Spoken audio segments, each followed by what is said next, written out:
Estamos con Gabriela Larralde, escritora, investigadora, docente universitaria. Publicó los libros de poesía Las cosas que pasaron, Lo que el agua promete y La trama materna, los libros para las infancias, Bestiario secreto para niñas malas, Mi mamá es un pañuelo, La vida ahora y Pandilla, y los ensayos Diversidad y género en las escuelas. Es también guionista y autora de la novela La Pez, publicada en 2023 por MC. ¿Cómo andás, Gabriela? ¿Bien? Bien. Muchas gracias por la invitación. Muchas gracias a vos por estar acá. ¿Quién es La Pez? Bueno, La Pez es una mujer anfibia que en épocas de la conquista es hallada por un grupo de navegantes españoles, es raptada y llevada a Europa a un centro de naturistas, en donde ahí la reina, digamos, la heredera al trono, Isabel, se reúne en el centro de naturistas con quienes son los investigadores, los científicos, y empieza entre ellos una lucha por ver quién se queda con ella y con sus crías, porque descubren durante el viaje que está embarazada. Hay una recuperación del mito de la sirena, invirtiéndolo, porque no es la sirena tradicional. Primero, porque es una sirena indígena. Sí. Segundo, porque no está atravesada por los patrones típicos del imaginario de las sirenas. Y aparte porque no es la típica sirena que pone en peligro, sino que está todo el tiempo siendo... la están yendo a buscar, la están cautivando. ¿Cómo trabajaste eso? O sea, ¿de dónde viene esta búsqueda de esa mitología? Sí, bueno, en principio es una sirena, como decís, que tiene piernas, ¿no? Y tiene vagina, tiene órganos reproductivos. Entonces, a partir de ahí ya cambia, ¿no? La noción de la sirena comúnmente como la conocíamos en los mitos más occidentales, que es esta sirena que con su belleza, su canto, ¿no? Seduce a marineros y les provoca la muerte. Siempre yo había encontrado que en el estudio, digamos, de las sirenas que hice previo de los mitos, había esas dos características. Por un lado, la belleza o un don como el de la voz, para encantar, ¿no?, a hombres, y por otro lado esta malicia de que por esa belleza o por ese don los hombres terminaban con un fin trágico. Cuando seguí investigando, ¿no?, un poco más acerca de los mitos, empecé a encontrar los avistamientos de los navegantes que vinieron a estas tierras, en donde decían que veían sirenas. Desde el texto de Bartolomé de las Casas, transcripción, ¿no?, de los diarios de Colón y muchísimos otros, de distintas maneras contaban que estaban estos seres, ¿no? Algunos dicen que los confundían con manatíes, otros dicen que no, que eran como acechantes, ¿no?, bellos también a la vez. Entonces ahí empecé a pensar, bueno, en esta mujer anfibia, indígena, y qué características tendría. Y pensando en estos mares, ¿no?, en estos ríos, la sirena aparte es una sirena de río y en épocas de la conquista, bueno, me empecé a imaginar una sirena brava, digamos, no una sirena arriba de una roca cantando plácidamente como puede ser en Copenhague, ¿no?, sino una sirena indígena viendo estos navegantes llegando y arrasando con su naturaleza, con su pueblo, con su gente. Entonces ahí se empezó a gestar y el punto de que tenga vagina y órganos reproductivos también cambiaba todo, porque las sirenas, ¿no?, que siempre conocimos eran como estériles, eran con una especie cola de pescado. Cola de pescado y como una imagen más santa, ¿no? Claro. Entonces esas características hicieron que naturalmente cambiara bastante ese mito de la sirena y se acercara más a lo que para mí podía representar un mito local.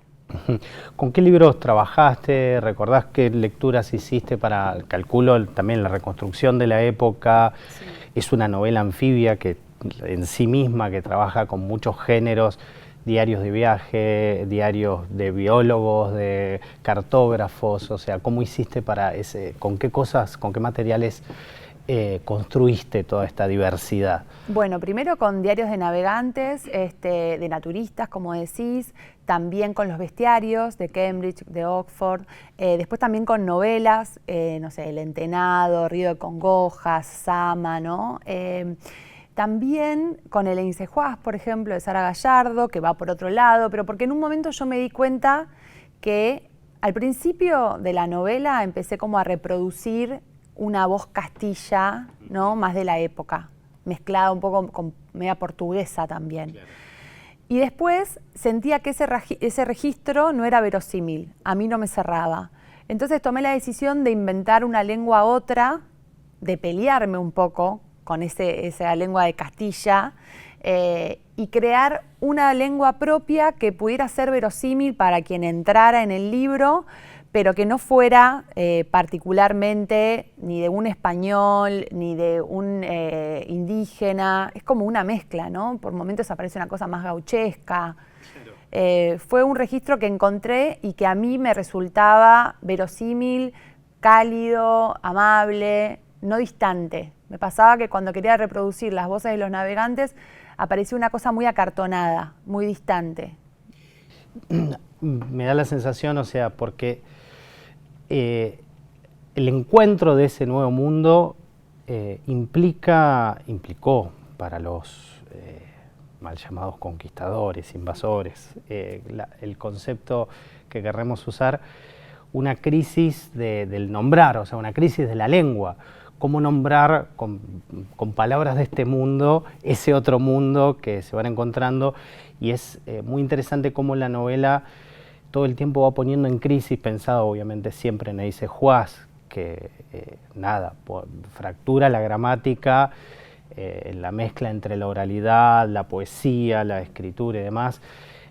Todo el tiempo estás trabajando con esos niveles donde a los propios conquistadores, a los propios españoles, se les hace difícil nombrar eso que tienen que nombrar y tienen que inventar o tienen que usar las palabras guaraníes que aparecen. Hay toda una construcción y una política de la lengua que está en la novela que me parece muy interesante. No sé vos cómo ves esa dificultad de construcción del lenguaje. Sí, cuando empecé a leer los diarios de los navegantes, veía que había una dificultad enorme por contar la flora y la fauna local. Cosas que te das cuenta que no podían ver directamente, ni siquiera, imagínate, nombrar. Y eso me empezó a llamar mucho la atención porque empecé a ver como una carencia, una falta. Y donde hay falta es donde uno puede entrar y hacer sentido, ¿no? Desde esa mirada, si yo hubiese tenido una mirada de los españoles, ¿no? Como cerrada, como totalmente maligna, si no hubiese visto la fisura, la debilidad, ¿no? De estos hombres que no tenían estudios, la mayoría no sabía escribir, ni mucho menos leer, eran grumetes que los mandaban como muy jóvenes en un barco y estaban ahí perdidos. Entonces, cuando yo empecé a encontrar esas faltas de esos varones, es donde pude empezar a generar un material propio que a mí me parecía más interesante para descubrir justamente cómo hacían ellos para nombrar, decir y de qué forma iban habitando este espacio nuevo, ¿no?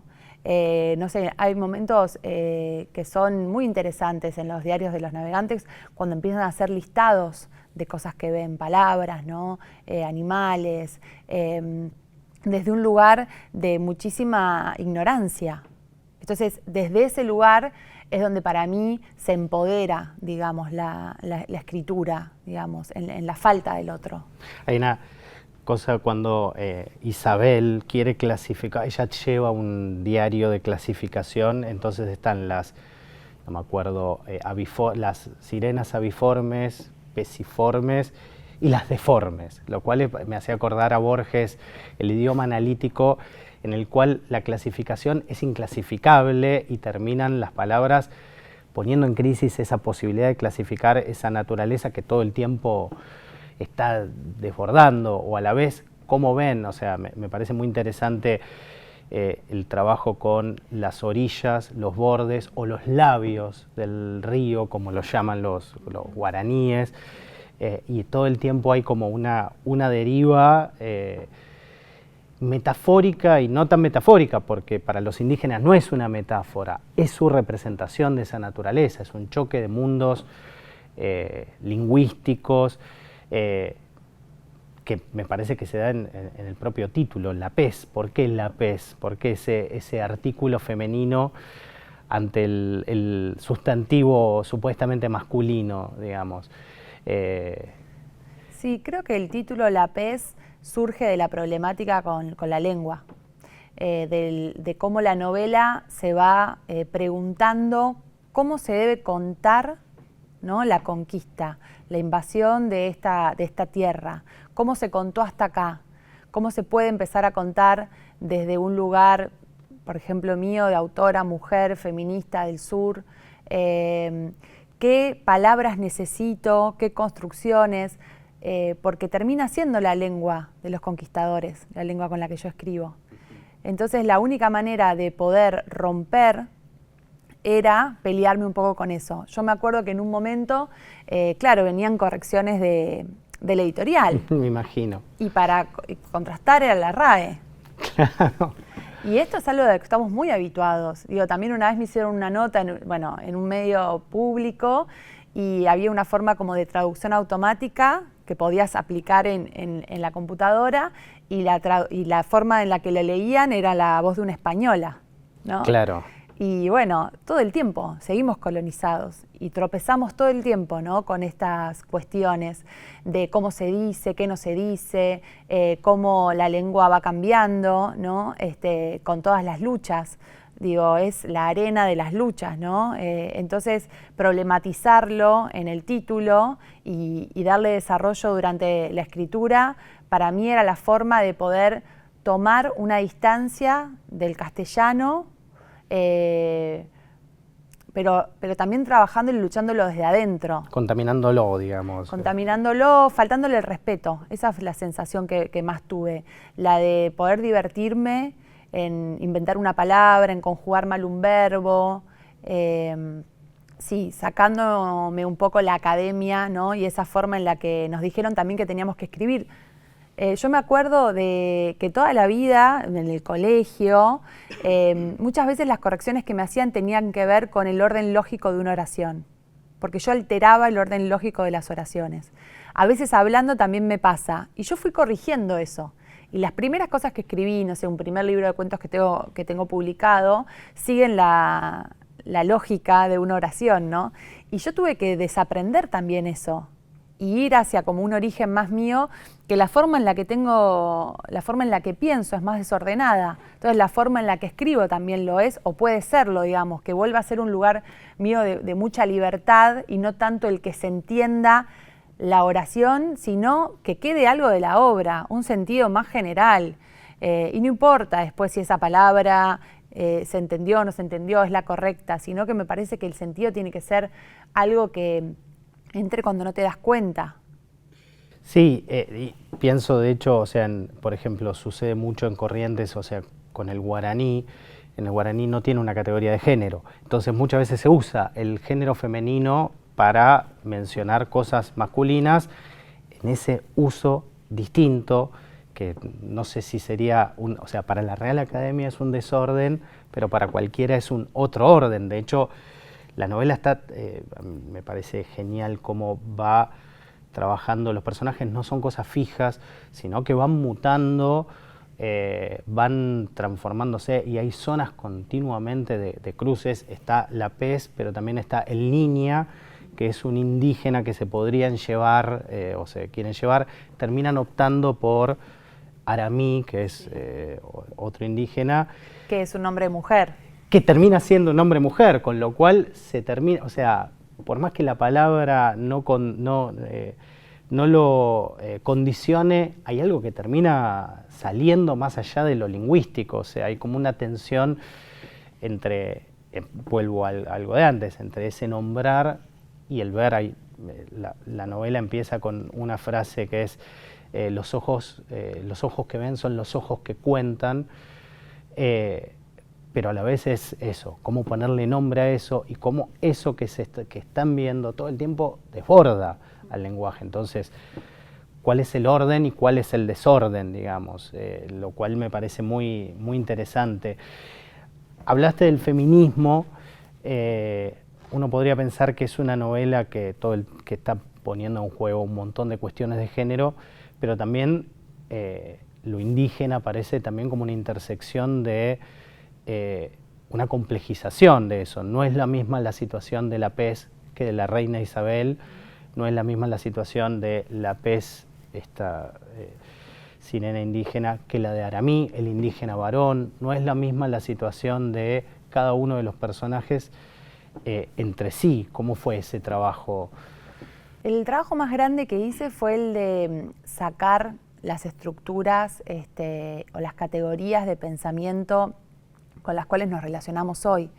Los personajes mutan, son cambiantes, son contradictorios, y cuando a veces en algún club de lectura me preguntaban, bueno, pero tal es un traidor, o tal, cómo piensa la sexualidad, ¿no? Y en realidad lo que hay que entender es que es otro orden, era otro orden moral, ético, de conocimiento. Entonces, no podemos con la visión de hoy, categorías de hoy, analizar a estos personajes de la novela. Eso fue el trabajo que yo intenté hacer más grande, ¿no? El de no juzgar a los personajes desde una mirada de hoy, el de no buscarles que fueran 360 entendibles, ¿no?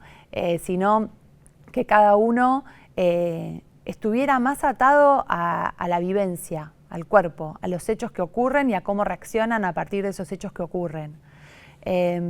Y a partir de ahí me parece que, bueno, el desafío un poco es meterse en una cosmovisión otra, que es, creo que una gran dificultad que tenemos, porque nos cuesta perdernos, ¿no? de todo aquello que conocemos. Es más fácil estar parados sobre el conocimiento, sobre lo que sabemos del mundo, sobre lo que creemos, nuestras convicciones, y es bastante difícil adentrarse en un territorio de no comprender, de no saber.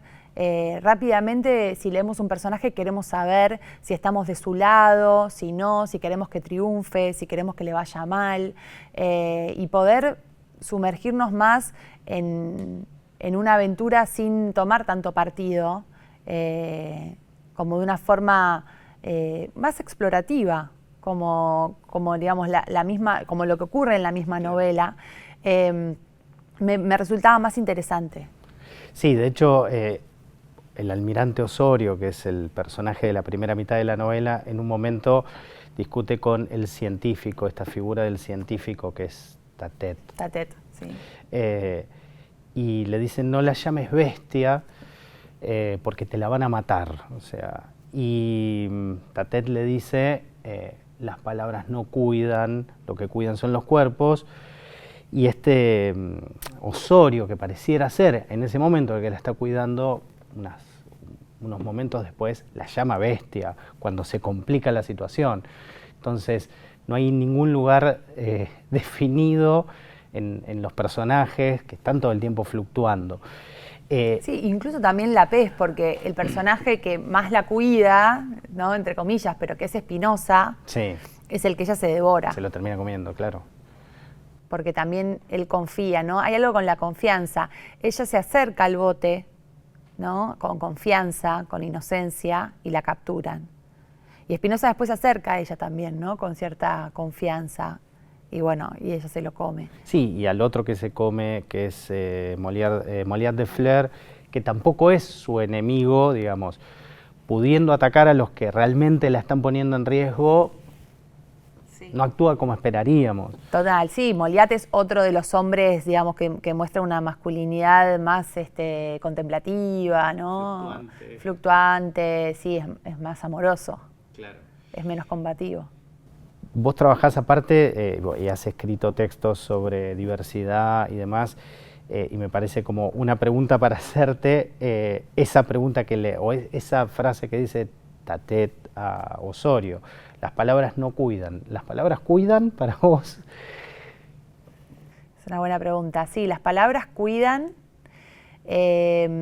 Creo que el orden de las palabras compartidas en comunidad, ¿no?, establecen límites, derechos, oportunidades, visiones de mundo, de futuro. Por eso me parecen tan importantes los mitos y reescribir los mitos. Porque no solo van a contar o explicar el pasado, sino también que nos van a dar en el presente herramientas para poder imaginar un futuro con mayor igualdad. Pero los cuerpos son la materialidad en la cual nos apoyamos diariamente para poder construir ese mundo, ¿no? Que a través de las palabras puede otra cosa. Para estar yo hoy acá, hay alguien que está cuidando a mis hijos y alguien está cuidando a los hijos de esa mujer. En general somos mujeres las que nos encargamos del cuidado. Y cuando yo era chica también alguien me cuidaba a mí, alguien te cuidó a vos, alguien cuidó o cuida a quien nos está mirando. Y me parece que en un mundo tan estallado es imprescindible estar, digamos, estar dado, ¿no? Al cuidado de un otro, cualquiera sea. Muchas veces hay muchas palabras que están de moda, ¿no? Y uno escucha acerca de la reciprocidad, ¿no? Y del universo y del contacto con... Y yo me pregunto, ¿a quién cuidás? ¿No? ¿A quién cuidás? Claro. ¿A quién le dedicas tu tiempo? ¿Por quién te postergás? ¿No? ¿Qué causa seguís? ¿Qué contribuís? Como que llegás a un mundo en el que tenemos todo, ¿no? Algunos más, otros menos, por supuesto, pero vos llegás y hay una luz que prendés, hay un agua, abrís una canilla, hay un agua que tomás. Bueno, ¿y qué dejás vos en este mundo del que venís a consumir, ¿no? Tenemos como una idea muy extractivista de la vida. Y me parece que el otro día escuchaba a Rita Segato decir que si no cambiamos los deseos que tenemos sobre la vida, muy difícilmente vayamos a cambiar como el orden capitalista en el que vivimos. Si nosotros seguimos deseando más las cosas que nuestro propio tiempo, el contacto con otras personas, bueno, difícilmente podamos cambiar el orden, ¿no? De las cosas y de los problemas que hoy tenemos con el medio ambiente, social, ¿no? Algo que, por ejemplo, descubrí yo investigando para la PES. Al principio la PES ocurría en una isla inventada. Y había algo que no me terminaba de cerrar de eso. Y entonces me puse a investigar sobre islas argentinas, que sabemos poco, bueno, en general. Y entonces ahí di con Apipé. Y ya el nombre me parecía que era una dulzura, una sonoridad, ¿no? Apipé, Apipé. Y entonces pasé días pensando, ¿no? En esto del sonido de Apipé, de la dulzura, de lo que traía. Viajé a Apipé, descubrí también en el intervalo que había sido uno de los territorios a los que llegó Cortés con el primer Caboto, perdón, con el primer mapa, ¿no? Que hizo para los españoles. Desde ese momento, digamos, un territorio que fue atravesado por la conquista y en ese momento una de las cosas que también encontré y descubrí es que, bueno, está Yacyretá enfrente, ¿no? En los años 90 se construyó la represa de Yacyretá que da electricidad, nos da electricidad a Argentina y a Paraguay. Bueno, nadie prendería la luz y diría gracias a Apipé, ¿no? Claro. Y la flora y la fauna y la forma en la que esas personas habitaban ese territorio cambió muchísimo. De hecho, el agua que está alrededor de Apipé es transparente, es como agua de la canilla, porque está tantas veces va y viene tan filtrada que es un agua totalmente transparente. En la novela es marrón, porque en esa época era marrón, pero hoy no es marrón. Y los caracoles de Apipé que aparecen en la novela hoy están extintos. Solamente queda una comunidad pequeña que encontré, que está en el ecoparque, que la están tratando de reproducir y fue creciendo como a través de los años, pero bueno, así como los caracoles, que además es una especie muy particular porque es endémica de la zona y son hembras que se autorreproducen sin presencia de machos, como una especie muy particular en el mundo. Bueno, entonces tenemos muy poco conocimiento, ¿no? De dónde viene la energía que usamos, la luz, cómo llega el agua que tomamos. Nos preguntamos poco por las energías renovables. Y bueno, creo que por lo menos dando la discusión a través de la palabra podemos ir como interiorizándonos más cada uno, ¿no? Muchísimas gracias, Gabriela, por la entrevista. Bueno, gracias a vos. Muchas gracias.